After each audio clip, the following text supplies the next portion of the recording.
হ্যাঁ, তা সমরজিৎবাবু ঠিকই করে ফেলেছিলেন। রোজ রোজ অশান্তি চেয়ে চিরকালের মতো একটা পাকাপাকি বন্দোবস্ত করে রাখা ভালো।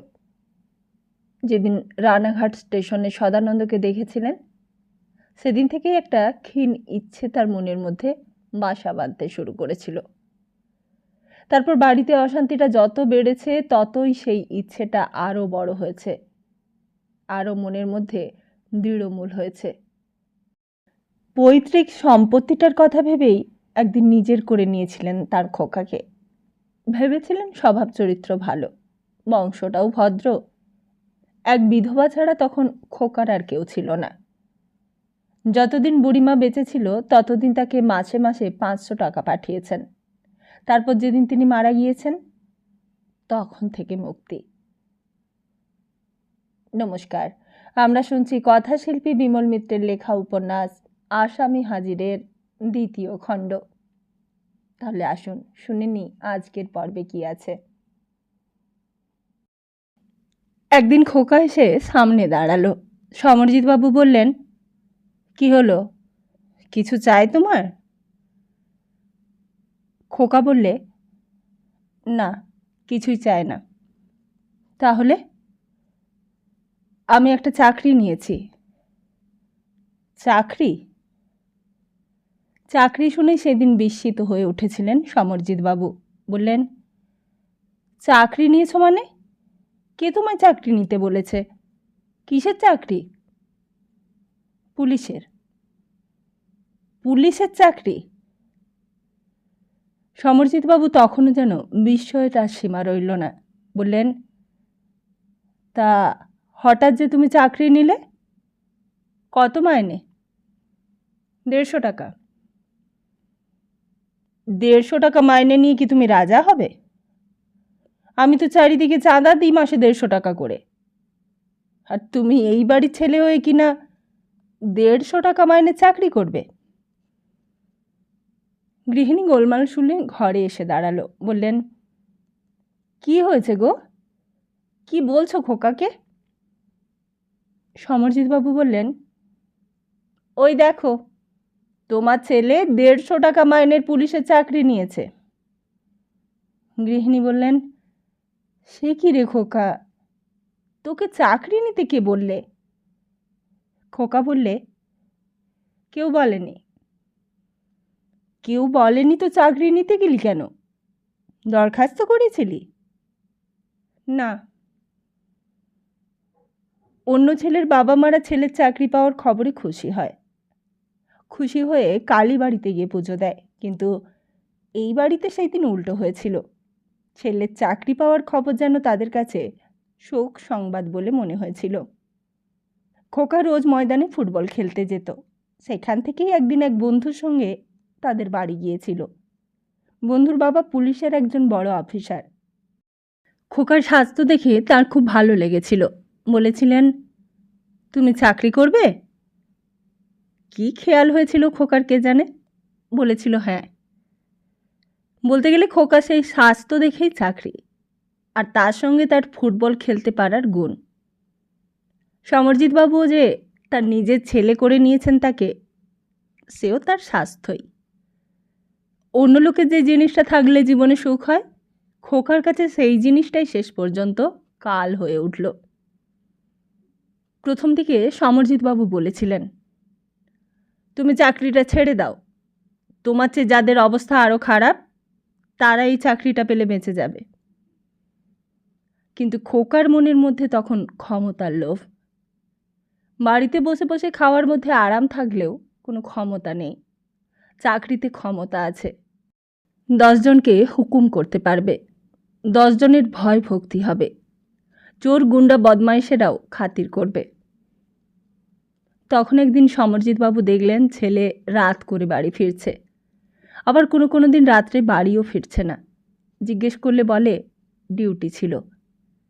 তারপর একদিন দেখলেন মুখ দিয়ে মদের গন্ধ বেরোচ্ছে। সেদিন আর দেরি করলেন না, একটা সুন্দরী মেয়ে দেখে শুভ দিন দেখে খোকার বিয়ে দিয়ে দিলেন। এইসব ঘটনা সদানন্দ এই বাড়িতে আসার অনেক আগেকার ঘটনা। কিন্তু এই কদিন এখানে থাকতে থাকতে সদানন্দ সব জেনে ফেললে। যেদিন অনেক রাত্রে প্রথম কাকাবাবুর সঙ্গে তার ছেলের কথা কাটাকাটি হয়েছিল, যেদিন মহেশ তার বড় দাদাবাবুকে বাড়ি থেকে রাস্তায় বার করে দিয়েছিল, সেদিন থেকেই সন্দেহটা গাঢ় হয়েছিল তার। আর তারপর থেকে আরও অনেকবার ওই ঘটনার পুনরাবৃত্তি হলো। সমরজিৎবাবু ক্রমেই যেন কেমন অস্থির হয়ে উঠেছিলেন।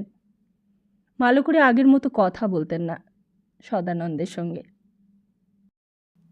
সদানন্দও ক্রমে যেন অতিষ্ঠ হয়ে উঠেছিল। সময় পেলে রাস্তায় বেরিয়ে পড়ত।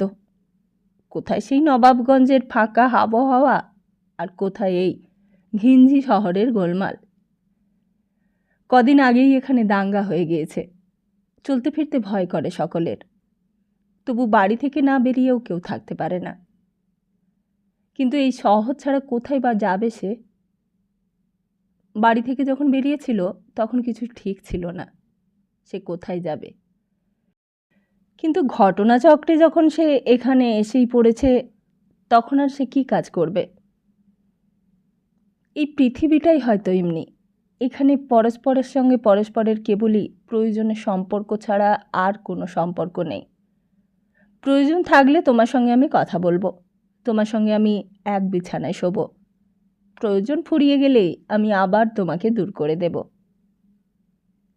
কিন্তু ভালোবাসার সম্পর্ক থাকবে না কেন তোমার সঙ্গে? কেন প্রয়োজনের বদলে প্রীতি দিয়ে তুমি আমাকে আকর্ষণ করবে না? সেদিন রাস্তায় চলতে চলতে দেখলে বুড়ি মতন একজন মেয়ে মানুষ তার দিকে একদৃষ্টে চেয়ে রয়েছে। সদানন্দ অবাক হয়ে গেল। তার দিকে এমন করে চেয়ে দেখছে কেন? মনে হলো বুড়িটা যেন গঙ্গা স্নান করে বাড়ি যাচ্ছে, যেতে যেতে তাকে দেখে থমকে দাঁড়িয়ে গেছে। সদানন্দ জিজ্ঞেস করলে, আপনি আমায় কিছু বলবেন? বুড়িটা বললে, তোমার বাড়ি কোথায় বাবা? সদানন্দ বললে, আমি বউবাজারে থাকি। বউবাজারে? বউবাজারে থাকো বাবা তুমি? তা এদিকে কেন এসেছো? কোনো কাজ আছে বুঝি? না না, এমনি বেড়াচ্ছি। কেন, আপনার কিছু দরকার আছে? বুড়িটা বললে, দরকার তো ছিল বাবা, কিন্তু তোমাকে তা বলি কি করে তাই ভাবছি। তুমি বামুন তো? হ্যাঁ, আমি ব্রাহ্মণ। কেন? আমি বললে কি আর তা বিশ্বাস করবে বাবা? তোমরা তো আজকালকার ছেলে, ঠাকুর দেবতাতে তেমন তোমাদের বিশ্বাস নেই, তাই বলবো কি না তাই ভাবছি। সদানন্দ বললে, তা বলুন না কি বলবেন। বুড়ি বললে, আমি একটা স্বপ্ন দেখেছিলুম বাবা। স্বপ্ন? হ্যাঁ বাবা, স্বপ্ন। ওই ঠাকুর স্বপ্ন দিয়েছিল যে সকালবেলা চান করে আসার পথে যদি কোনো বামুনের ছেলেকে দেখতে পাস, তাকে বাড়িতে এনে তার চরণ পুজো করিস। সদানন্দ অবাক হয়ে গেল। ই আবার কি কথা? চরণ পুজো? বললে, আপনি আমার চরণ পুজো করবেন? কেন? বুড়ি বললে, ওই যে বললুম বাবা, ঠাকুরের স্বপ্ন। তা আমার সঙ্গে একবার আমার বাড়িতে যাবে, আমি তোমার চরণ পুজো করব। সদানন্দের কেমন যেন সন্দেহ হলো। চেনা নেই শোনা নেই, যাত্রার বাড়িতে যাবেই বা কেন সে? বললে, দেখুন, আমি আপনাকে চিনি না, আর আপনি আমার চরণ পুজো করবেন কেন তাও আমি বুঝতে পারছি না। আর এরকম স্বপ্নই বা আপনি দেখতে গেলেন কেন? আর তাছাড়া আমি ছাড়া কি আর বামুন নেই নাকি কলকাতায়? আপনার বাড়ির পাশেই তো কত বামুন পেতে পারতেন। বুড়ি বললে, তাতে তো কাজ হবে না বাবা।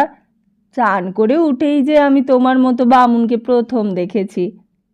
অন্য কোনো বামুনের চরণ পুজো করলে তো আমার কোনো লাভ হবে না। সদা তবুও বুঝতে পারলে না। বললে, লাভ মানে? আমার চরণ পুজো করে আপনার কি লাভ? বুড়ি বললে, তোমাকে আর দুঃখের কথা কি বলবো বাবা, আমার বাতের অসুখ, তা বাতের অসুখে আমি জেরবার হয়ে যাচ্ছি। শেষকালে বাবা তারকনাথের মন্দিরে গিয়ে হতে দিয়েছিলুম। সেখানেই বাবা স্বপ্ন দিলেন যে পূর্ণিমের দিন গঙ্গা চান করবি, চান করে আসার পথে প্রথম যাকে বামুন বলে জানতে পারবি তার চরণ পুজো করলে তোর বাতের ব্যথা সেরে যাবে। এই কোমরের ব্যথা আমার এমন যে একেবারে নড়তে বসতে পারছি না।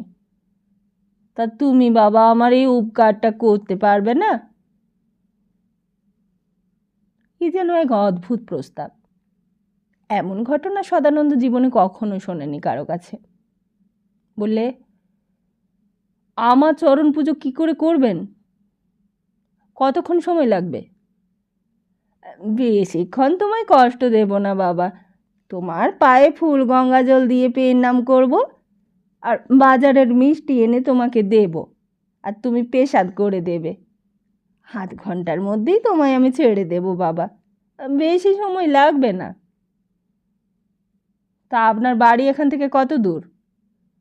এই তো এই তো কাছেই বাবা, বেশি দূর নয়। সদানন্দ কি ভেবে বললে, আচ্ছা চলুন। তার সামান্য চরণ পুজোয় যদি বুড়ির বাতের ব্যথা সেরে যায় তাতে কি এমন ক্ষতি? সদানন্দ বুড়ির পেছন পেছন চলতে লাগলো। একটা গলি দিয়ে ঢুকে আরেকটা গলির ভেতর কিছুক্ষণ গিয়ে বুড়ি বললে, এই যে বাবা আমার বাড়ি, এসো বাবা এসো, আমার সঙ্গে এসো। বলে সিঁড়ি দিয়ে দোতলায় উঠল। তারপর একটা দরজার সামনে গিয়ে কড়া নাড়তে লাগলো। কি একজন এসে দরজাটা খুলে দিলে। পাশেই একটা ঘর। সেই ঘরের মধ্যে সদানন্দকে নিয়ে গিয়ে বললে, তুমি এইখানে একটু বসো বাবা। সদানন্দকে ঘরে বসিয়ে তারপর বুড়ি ভেতরের দিকে কোথায় যেন অদৃশ্য হয়ে গেল। তারপর ভেতরে গিয়ে গলা নামিয়ে ডাকতে লাগলো, কই রে বাতাসি, কোথায় গেলি? ও বাতাসি। বাতাসি ভেতরে কি করছিল কে জানে। মাসিটাকে সামনে এলো। তারপর বললে, কি মাসি? মাসি বললে, ওলো, এই সেই ছেলেটাকে এতদিনে পেয়েছি রে। কোন ছেলেটাকে?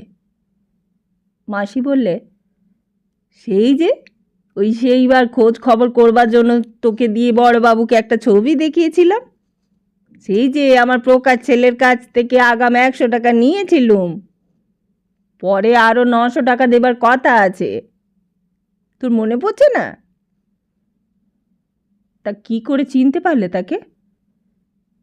মানদা মাসি বললে, তা চিনতে পারবো না বাছা, তার ছবি তো তোর কাছে দিয়েছিলুম বড়বাবুকে দেবার জন্য। তা বড়বাবুকে ছবিটা দিয়েছিলি তো তুই? বাতাসি বললে, সে তো আমি সেই দিনেই দিয়ে দিয়েছিলুম। মানদা মাসি বললে, তা সেই ছবিটি এখন কোথায়? বড়বাবুর কাছে নাকি তোর কাছে? সে তো বড়বাবুর কাছে দিয়েছিলুম, বড়বাবুর কাছেই আছে। তা বড়বাবু আজকে আসবে তো? বাতাসি বললে, এই তো ভোরবেলাতেই বাড়ি চলে গেল। বড়বাবুর বাড়িতে এখন আবার গণ্ডগোল চলছে কি না, কলকাতায় থাকলে অফিস থেকে সোজা এখানেই চলে আসবে।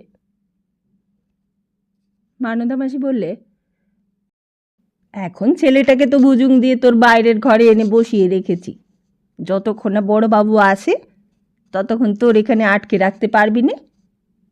তুই খাবার দাবারের কিছু বন্দোবস্ত কর, আমি যাই, অনেকক্ষণ ছেলেটাকে বসিয়ে রেখে দিয়ে এসেছি।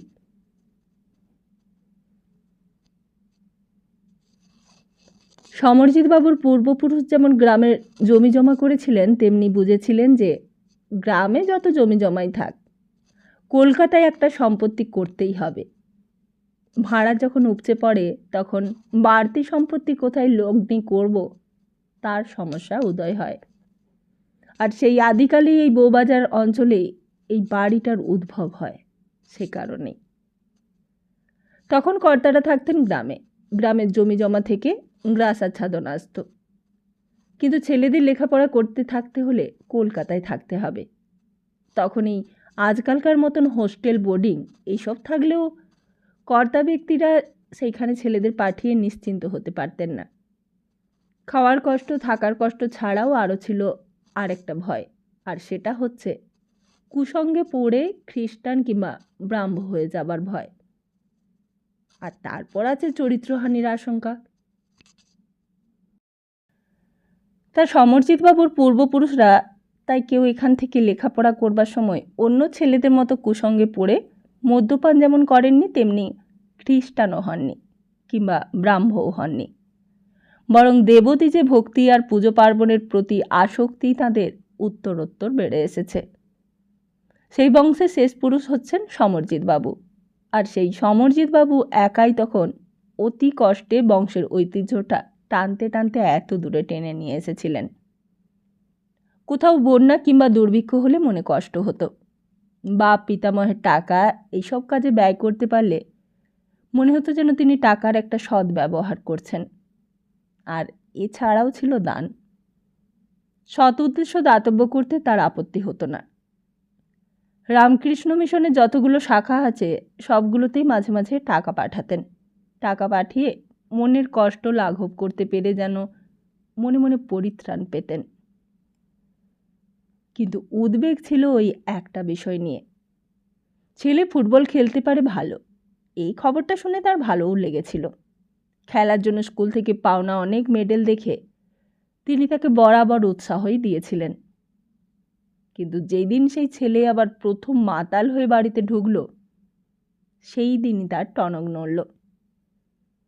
ছেলে সামনে গিয়ে তিনি মুখোমুখি দাঁড়ালেন। খোকা তখন টলছে। জিজ্ঞেস করলেন, তুমি মদ খেয়েছ? খোকা লজ্জায় মাথাটা নিচু করলে। সমরজিৎবাবু আবার গলা চড়ালেন, কথা বলছো না যে? তুমি মদ খেয়েছ? খোকা অনেক পীড়াপিড়ির পর উত্তর দিলে, তা দেখতেই তো পাচ্ছ মদ খেয়েছি, আবার জিজ্ঞেস করছো কেন মিছিমিছি? সমরজিৎবাবু রাগতে যাচ্ছিলেন। রেগে গিয়ে হয়তো একটা অশালীন কাণ্ডও করে ফেলতেন, কিন্তু গৃহিণী এসে বাধা দিলেন। সমরজিৎবাবুকে ধরে ফেললেন আর বললেন, করছো কি তুমি? এই বলে খোকাকে নিয়ে গিয়ে ঘরে শুইয়ে দিলে। তারপর কর্তার কাছে এসে বললে, তুমি কি করছিলে? ওর সঙ্গে অমন করে কথা বলতে আছে? তুমি জানো না যে ও রাগী ছেলে? ততক্ষণে সমরজিৎবাবুও নিজেকে সামলে নিয়েছিলেন। সাধারণত তিনি মেজাজ কখনো গরম করেন না, কিন্তু তার সাধের সংসারের ভেতরের ওপরেই বুঝি আঘাত লেগেছিল সেই দিন। এত সাধ করে যে ছেলেটিকে তিনি নিজের করে নিয়েছিলেন, তার কাছ থেকে আঘাত আসাতেই সেটা এত বেশি করে তার বুকে লেগেছিল। তারপর আর বেশি দিন দেরি করেননি তিনি। তার কিছুদিন পরেই সেই ছেলের বিয়ে দিয়ে ঘরে বউ এনেছিলেন। কিন্তু যা ভেবেছিলেন তা হয়নি। আর তারপর যত দিন গেছে মনে মনে যত দুঃখ পেয়েছেন, আর সংসারের ওপর বৈরাগ্য তার ততই বেড়েছে। আরও বেশি পূজা পাঠের দিকে মন দিয়েছেন। গঙ্গায় ডুব দেবার সময় আরও বেশি করে ভগবানকে ডেকেছেন। একেবারে যখন অনিবার্য হয়েছে তখন ছাড়া আর কখনো দেশে যাননি। যখন গেছেন তখন কলকাতা থেকে দিন কতকের জন্য মুক্তি পাওয়ার জন্যই গেছেন। পূর্বপুরুষের বিরাট দালান বাড়িটার ভেতরের ঘরে গিয়ে অনেকদিন চুপ করে খাটের ওপর শুয়ে থেকেছেন। গোমস্তা নায়েব জমি জমার ফসলের হিসেব দিয়েছেন। ধান, পাট, তরকারি এসব বেচার টাকা দিয়েছেন। তিনি যথারীতি তা নিয়েওছেন, কিন্তু কখনো হিসেবের চুলচেরা বিচার করে নিজের অবসর যাপনের শান্তি ক্ষুণ্ণ করেননি। তর্ক করে গোমস্তার ভুল ধরতেও চেষ্টা করেননি। কার জন্যই বা সেসব করবেন তিনি? নিজের তো একটাই শরীর, তার উপর তার জীবনের মেয়াদও প্রায় শেষ হয়ে আসবার দিকে। তিনি জানতেন তার সঙ্গে সঙ্গে এসব সব কিছুই একদিন নষ্ট হয়ে যাবে, কেউ আর আসবে না এখানে। তারপর যারা এখানে থাকবে তারাই সব কিছু ভোগ দখল করবে। সুতরাং মায়া বাড়িয়ে আর লাভ কি? কিন্তু সদানন্দ আসবার পর থেকে যেন আবার তার আশা হয়েছিল। গৃহিণী ঘরে এসে ডাকলেন, বলতেন, শোনো। গৃহিণী কাছে আসতো। তিনি বলতেন, একটা কথা কাউকে যেন বলো না। সদানন্দ ছেলেটাকে তোমার কেমন লাগে? গৃহিণী বলতো, ভালোই তো, কেন? ও কথা কেন জিজ্ঞেস করছো? না না, এমনি তোমায় জিজ্ঞেস করছি। এতকাল এই বাড়িতে তো রয়েছে, তুমিও তো দেখেছো। স্বভাব চরিত্র কেমন বলে মনে হচ্ছে তোমার? গৃহিণী বলতো, স্বভাব চরিত্র আমি কেমন করে জানবো? আমি বাড়ির ভেতরে থাকি, সে থাকে বাড়ির বাইরে। আমি কি আর দেখতে গেছি যে সে বাড়ির বাইরে গিয়ে কি করছে না করছে? সমরজিৎবাবু বলতেন, তা তুমি যা জানো তা জানো, কিন্তু আমার ছেলেটিকে বেশ পছন্দ হয়েছে। আমি মহেশকে ওদের দেশে পাঠিয়েছি খবরাখবর আনতে। কিসের খবর? ওই যে সদানন্দের দেশে কে আছে না আছে এইসব জানতে। কলকাতা থেকে নবাবগঞ্জ তো আর বেশি দূর নয়, ওই রানাঘাট থেকে আরও কাছে। সকালবেলা গিয়ে আবার রাত্রিরে ফিরে আসা যায়। গৃহিণী বললে, তা সেসব খবর নিয়ে তুমি কি করবে? সমরজিৎবাবু বললেন, সদানন্দকে যা যা জিজ্ঞেস করেছি তার তো সব ঠিক ঠিক উত্তর দিয়েছে সে। এখন মহেশ গিয়ে দেখে এসে কি বলে দেখি। তারপর ভাবছি, ও যদি রাজি হয় তাহলে আমি ওকে বরাবর এখানেই রেখে দেব। রেখে দেবে মানে? তোমার কি এক ছেলেকে নিয়ে মনের আশা মিটল না? তার বিয়ে দিয়েছ, তার বউ রয়েছে এখানে। একে বাড়িতে রাখলে তার কি হবে? সে কোথায় যাবে? সমরজিৎবাবু বললেন, সেসব কি আর আমি ভাবছি না ভাবছ? বৌমা আমাদের সঙ্গে থাকে ভালো, আর নয়তো খোকার সঙ্গে চলে যাক। আমি তো আর কাউকে এই বাড়িতে থাকতে বলবো না, কিংবা চলেও যেতে বলবো না। কিন্তু আমার এই শেষ বয়সে আর এসব সহ্য হচ্ছে না, জানো। আমি অন্তত যাবার সময় দেখে যেতে চাই যে আমি বাড়িতে এমন একজনকে রেখে গেলাম যে মানুষের মতো মানুষ। আমার পূর্বপুরুষের এই সমস্ত সম্পত্তি একজন অমানুষের হাতে পড়বে, এটা ভাবলেই আমি পরলোকে গিয়েও শান্তি পাবো না। এই ব্যাপারে তুমি আর কোনো আপত্তি করো না। গৃহিণী বললে, তা তুমি তো বললে, কিন্তু ওরও তো বাপ মা আছে, কিংবা ভাই বোন কেউ আছে, তারা যদি অমত করে, তা তাদের সঙ্গে যদি অত সম্পর্ক থাকবে, তা কেউ এমন করে বাড়ি ছেড়ে চলে আসতে পারে? গৃহিণী বললে, তা কী জন্য চলে এসেছে তা কি তুমি জানো? সেই সব আমি এইবার জিজ্ঞেস করব, তাই তো মহেশকে পাঠিয়েছি সেইখানে। দেখি মহেশ এসে কি বলে। তারপর জিজ্ঞেস করলেন, তা বৌমা কোথায়? বৌমা নিজের ঘরে শুতে গেছে, বোধহয় ঘুমিয়েও পড়েছে। তুমি আবার বৌমাকে যেন এসব কথা বলো না। ভেবো না বৌমাকে আমি কোনো রকমের বঞ্চিত করব। আমি যখন তাকে এই বাড়ির বউ করে এনেছি, তখন তার ভরণ পোষণের সব রকম ব্যবস্থা করে তবে সব করব আমি। সে খোকা থাকুক আর না থাকুক, বৌমার কোনো কষ্ট হবে না। সদানন্দ নিজের ঘরে শুয়ে শুয়ে আকাশ পাতাল ভাবছিল। তার ধারণাও ছিল না যে তার ভবিষ্যৎ নিয়ে তারই মাথার ওপরকার আরেকটা ঘরে তখন দুজন মানুষ দুর্ভাবনার জাল পাততে বসেছে। হঠাৎ সদরে আওয়াজ হতেই কি যেন দরজাটা খুলে দিলে। ভেতর থেকে ঠাকুর বললে, কে? আমি মহেশ, দরজা খোলো ঠাকুর। সারা দিন মহেশে দেখা পাওয়া যায়নি, এতক্ষণ কোথায় ছিল সে? সদানন্দ বিছানা ছেড়ে উঠল। দরজার বাইরের বারান্দায় এসে দাঁড়াতেই দেখলে মহেশ, একেবারে ধুলো মাখা চেহারা। সারাদিন রোদে ধুলোতে ঘুরলে যেমন তামাটে চেহারা হয়ে যায় মানুষের, তেমন হয়ে গেছে মহেশ। কোথায় ছিলে মহেশ? সারাদিন তোমার দেখা পাইনি। মহেশ হাসল, এক মুখ হাসি। বললে, আপনি এখনো ঘুমোননি? খাওয়া হয়েছে? সদানন্দ বললে, আমার এত সকাল সকাল ঘুম আসে না। তা তুমি বুঝি ভোরবেলা কোথাও বেরিয়েছিলে? হ্যাঁ, ভোরের ট্রেনটা না ধরলে যে বেলা পুইয়ে যায়, মাথায় কড়া রোদ লাগে। রানাঘাটে গিয়েছিলে বুঝি? হ্যাঁ, বাবু পাঠিয়েছিলেন। সেই 7 সকালে গিয়েছি, আর এখন আসছি। যাই, বাবুর সঙ্গে দেখা করে আসি।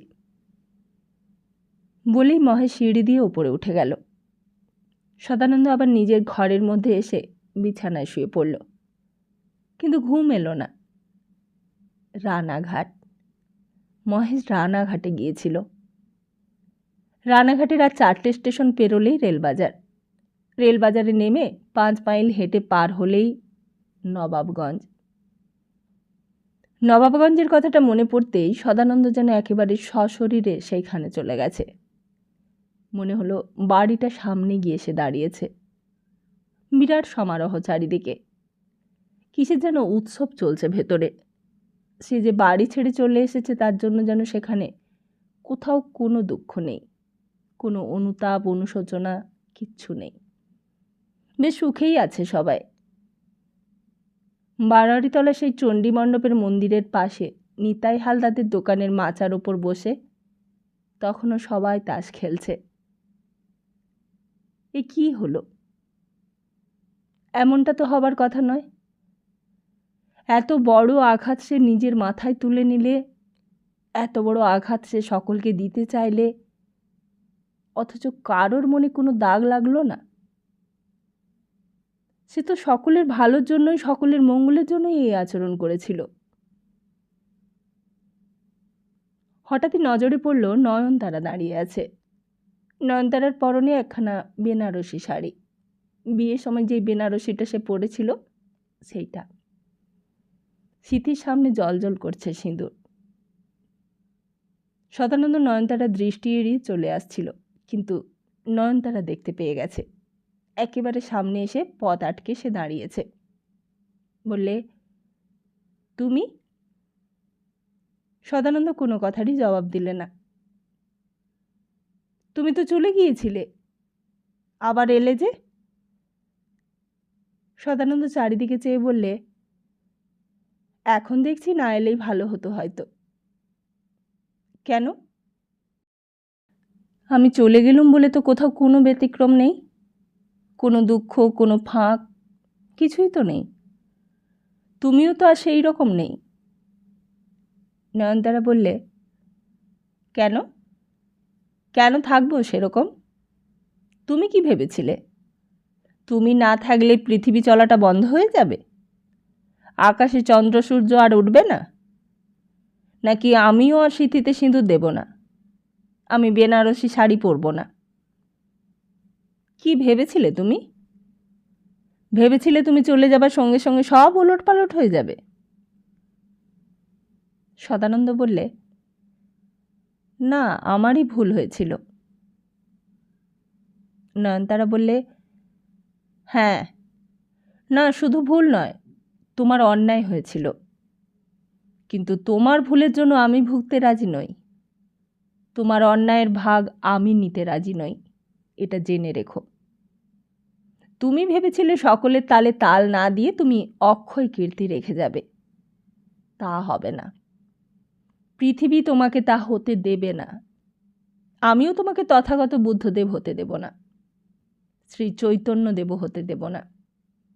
সেজন্যই আজ এত ঘটা করে বেনারসি পড়েছি, এত জাঁক করে সিঁথিতে সিঁদুর পড়েছি।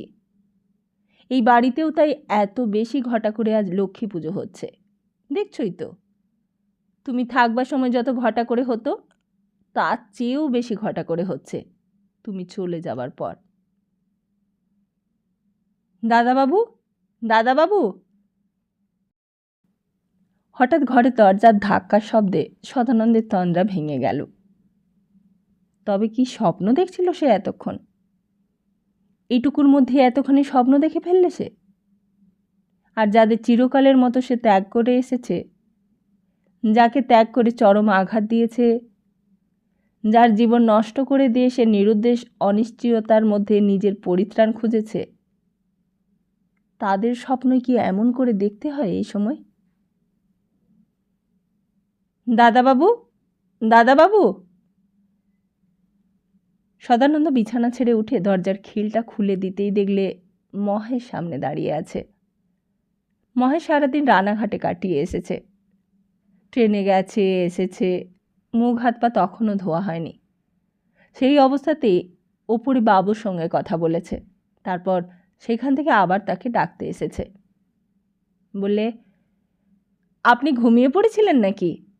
আমি যে বাবুকে বললুম আপনি জেগে আছেন। তোমার বাবুও কি এখনো জেগে আছেন? হ্যাঁ, বাবু রাত্রিরে ভালো করে ঘুম হয় না তো। বাবুও জেগে আছেন, মাও জেগে আছেন। আপনি যদি পারেন তো একবার ওপরে যান, তিনি একবার ডাকছেন আপনাকে। সদানন্দ বললে, যাচ্ছি, এক্ষুনি যাচ্ছি। কিন্তু কি এত জরুরি কাজ যে এক্ষুনি ডাকছেন? বলেই গেঞ্জিটা গায়ে দিয়ে নিলে। তারপর ঘর থেকে বেরিয়ে সিঁড়ি দিয়ে ওপরে উঠতে লাগলো।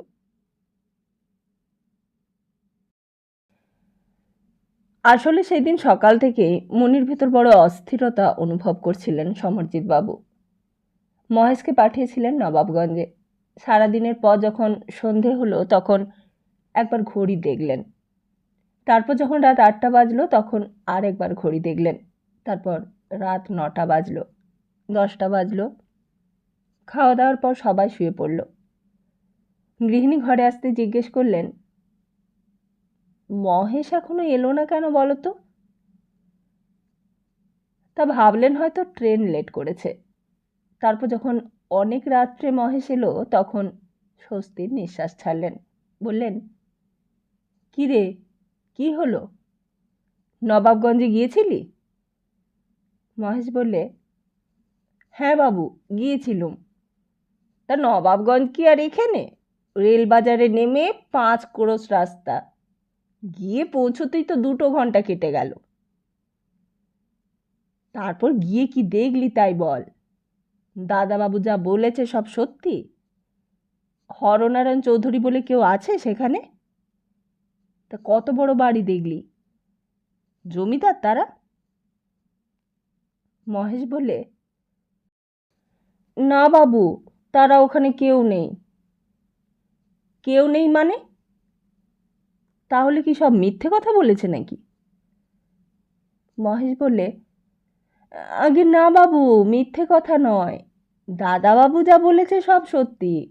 সেই বাড়িও দেখে এলুম, বিরাট বড় বাড়ি আগে, কিন্তু বাড়িতে কোনো লোক নেই। কোনো লোক নেই? কেউ নেই মানে কি? বাবা মা সব কোথায় গেল? তা সদানন্দ তো বললে ও বিয়েও করেছে, তা ওর বউটা তো আছে সেখানে, তারা কোথায় গেল? কাউকে জিজ্ঞেস করলি না কেন? মহেশ বললে, সোজা কথায় কি আর জিজ্ঞেস করা যায় বাবু? আমাকে নতুন লোক দেখেই তারা সবাই ছেঁকে ধরলে। সবার জিজ্ঞেস করলে কোথায় বাড়ি তোমার, কে পাঠিয়েছে তোমাকে, আর এত খবর তোমার জানবার দরকার কি? হ্যান ত্যান সে অনেক কথা জিজ্ঞেস করতে লাগলো গাঁয়ের লোকে। আমার নাম ধামও জানতে চাইলে। মহা মুশকিলে পড়ে গিয়েছিলুম। শেষকালে একটা মিছে কথা বলে তবে পার পেয়ে গেল। তা কি মিছে কথা বললি? বললুম যে আমি ঘটক, পাত্তরের খোঁজে এসেছি। তা শুনে সবাই হেসেই অস্থির। সবাই বললে, তার তো বিয়ে হয়ে গেছে মশাই, তার বউকে ছেড়ে সে ছেলেও কোথাও যেন নিরুদ্দেশ হয়ে গেছে।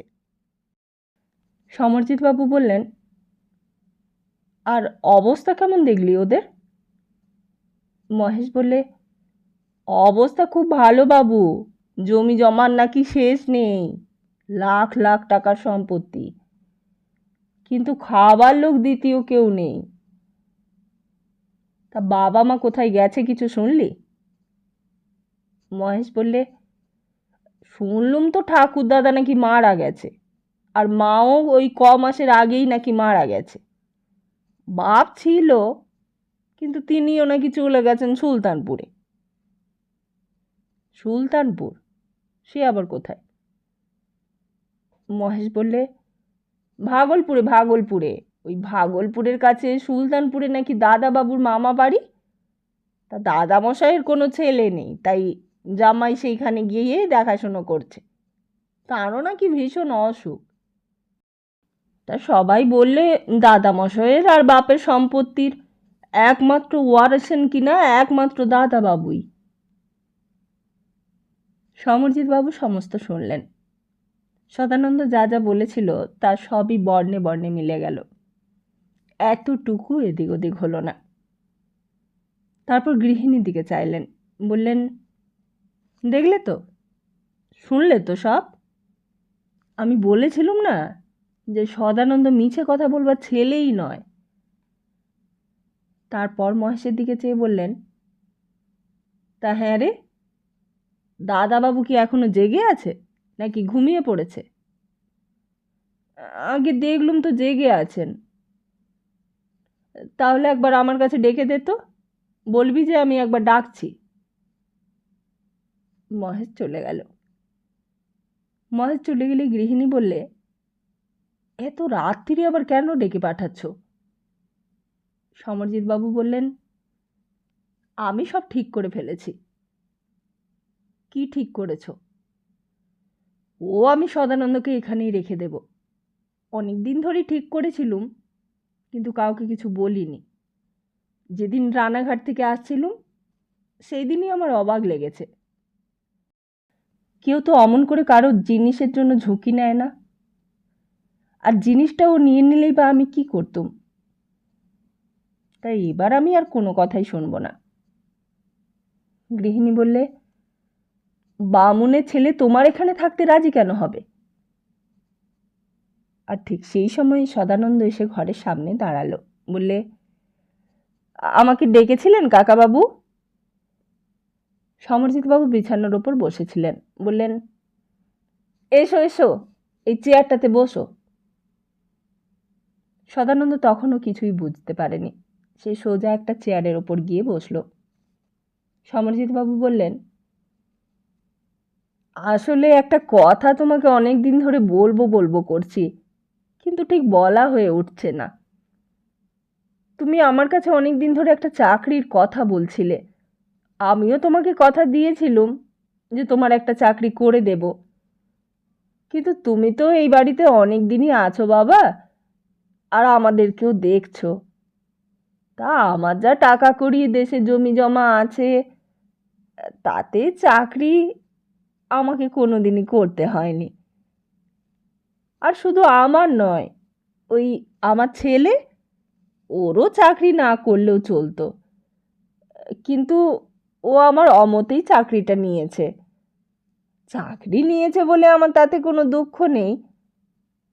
আসলে দুঃখটা আমার অন্য কারণে, জানো। এই বলেই সমরজিৎ বাবু একটু থামলেন। সদানন্দের মনে হলো এতদিন যা ভয় করছিল সেই কথাগুলোই হয়তো এইবার বলবেন। সমরজিৎবাবু তারপর একে একে তার জীবনের চরম দুঃখের কাহিনীগুলো বলতে লাগলেন। সেই পূর্বপুরুষের আদিপত্তন থেকে শুরু করে একেবারে বর্তমান কাল পর্যন্ত সমস্ত কাহিনী। তাদের বংশ পরিচয়, তাদের ঐতিহ্য, তাদের শিক্ষা দীক্ষা চিন্তাভাবনার কথাগুলো বাদ দিলেন না। তারপর শুরু করলেন তার নিঃসন্তান জীবনের মর্মান্তিক দিকটার কথা। কেমন করে দত্তক নিলেন খোকাকে, আর সেই খোকাকে কেমন করে লেখাপড়া শিখিয়ে মানুষ করলেন, আর তারপর সেই ছেলেই আবার কেমন করে অমানুষ হয়ে গেল তারই চোখের সামনে। তারপর কেমন করে সেই ছেলেকে সৎ পথে আনবার জন্য তার বিয়ে দিয়েছেন। সমস্তটাই বলে গেলেন গড়গড় করে মুখস্থ পড়ার মতো। আর তারপর বললেন, এই দেখো, তোমার কাকিমাও রয়েছে। তোমার কাকিমাকে জিজ্ঞেস করো, আমি একটা কথাও বাড়িয়ে বলছি না, কিংবা অতিরঞ্জিতও করছি না। সদানন্দ চুপ করে সব শুনছিল। এ আবার কিরকম সংসার? এই আবার মানুষের কীরকম সমস্যা? সমরজিৎবাবু হঠাৎ বললেন, তোমার নিজেরও বাবা আছেন, তিনিও গুরুজন। তাদের মনে আমি কোনো আঘাত দিতে চাই না, কিন্তু তুমি তো নিজেই বলেছ যে তুমি আর সেখানে ফিরতে চাও না, বলেছিলে তো? সদানন্দ বললে, আমি আর সেখানে ফিরতে চাই না। কিন্তু তোমার স্ত্রী, তুমি তো বিয়ে করেছ। আগে হ্যাঁ, আমি আমার স্ত্রীর সঙ্গেও আর কোনো সম্পর্ক রাখতে চাই না। সমরজিৎবাবু জিজ্ঞেস করলেন, তোমার কি কোনো সন্তান হয়েছে? না, সন্তান যাতে না হয় সেই জন্যই আমি স্ত্রীর সঙ্গে সমস্ত সম্পর্ক ছিন্ন করেছি। উত্তরটা শুনে সমরজিৎবাবু কেমন যেন অবাক হয়ে গেলেন। জিজ্ঞেস করলেন, তার মানে তুমি সন্তান চাও না? সদানন্দ বললে, না। সমরজিৎবাবু আরও অবাক হয়ে গেলেন, বললেন, সন্তানের জন্যই তো মানুষ বিবাহ করে, আমাদের শাস্ত্রের বিধান তাই। তা সন্তানই যদি না চাইবে তুমি বিবাহ করলে কেন? সদানন্দ বললে, আমি বাধ্য হয়েই বিয়ে করেছিলাম, আমি বিয়ে করতে চাইনি। বিবাহই যদি না করতে চেয়ে থাকো, তা কেউ কি কাউকে বিবাহ করতে বাধ্য করতে পারে? তোমার তো আর বাল্য বিবাহ হয়নি, তুমি তো উপযুক্ত বয়সে বিবাহ করেছ। সদানন্দ বললে, হ্যাঁ, আমি উপযুক্ত বয়সেই বিয়ে করেছি, তখন আমার সব কিছু বোঝবারও বয়স হয়েছে। তাহলে? এ তো বড় অদ্ভুত কথা শোনালে তুমি আমাকে সদানন্দ। তাহলে তোমার স্ত্রীর সঙ্গে কি তোমার কোনো মনোমালিন্য হয়েছে? সদানন্দ বললে, না, তাও হয়নি। তোমার স্ত্রীর সঙ্গে তোমার মনোমালিন্য হয়নি, তবু তুমি সন্তান চাও না। আর তোমার স্ত্রীও কি তোমার মতো সন্তান কামনা করেন না? সদানন্দ বললে, তিনি কি চান তা আমি জানি না। জানো না মানে? আসলে সেই সম্বন্ধে আমার স্ত্রী আমাকে কিছু বলেননি। সমরজিৎবাবুর কেমন যেন সন্দেহ হলো। জিজ্ঞেস করলেন, তোমার স্ত্রীর স্বাস্থ্য কেমন? সদানন্দ বললে, মনে হয় ভালো। মুখশ্রী? সদানন্দ বললে, মুখশ্রী সুন্দর। আমার বাবা সুন্দরী দেখেই আমার জন্য পাত্রী পছন্দ করেছিলেন। তবুও কোনো কিছু আন্দাজই করতে পারলেন না সমরজিৎবাবু। বললেন, তোমার স্ত্রীর সঙ্গে তোমার বাক্যালাপ হয়েছে তো? সদানন্দ বললে, হ্যাঁ। কতদিন তোমার বিবাহিত জীবনযাপন করেছ? সদানন্দ বললে, একদিনও না। সমরজিৎবাবু স্তম্ভিত হয়ে গেলেন। বললেন, আশ্চর্য তো। কিন্তু তার কথা শেষ হলো না। কথাটা শেষ হবার আগেই সেই আগের দিনের মতোই একটা হট্টগোল গোলমাল শুরু হয়ে গেল। মহেশ দৌড়তে দৌড়তে এসে বললে, মা, বরদাদাবাবু এসেছে। আর কথাটা শুনেই সমরজিৎবাবু আর তার গৃহিণী মুখটা কেমন যেন বিষাদ হয়ে গেল। একটা যন্ত্রণাকাতর দৃষ্টি দিয়ে সমরজিৎবাবু গৃহিণীর দিকে চাইলেন।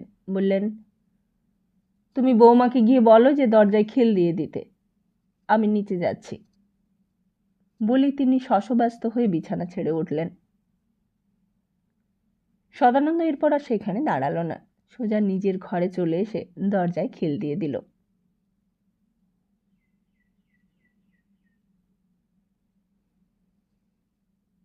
তাহলে আজকের মতো এখানেই শেষ করছি, আর খুব তাড়াতাড়ি ফিরছি আগামী পর্বটি নিয়ে।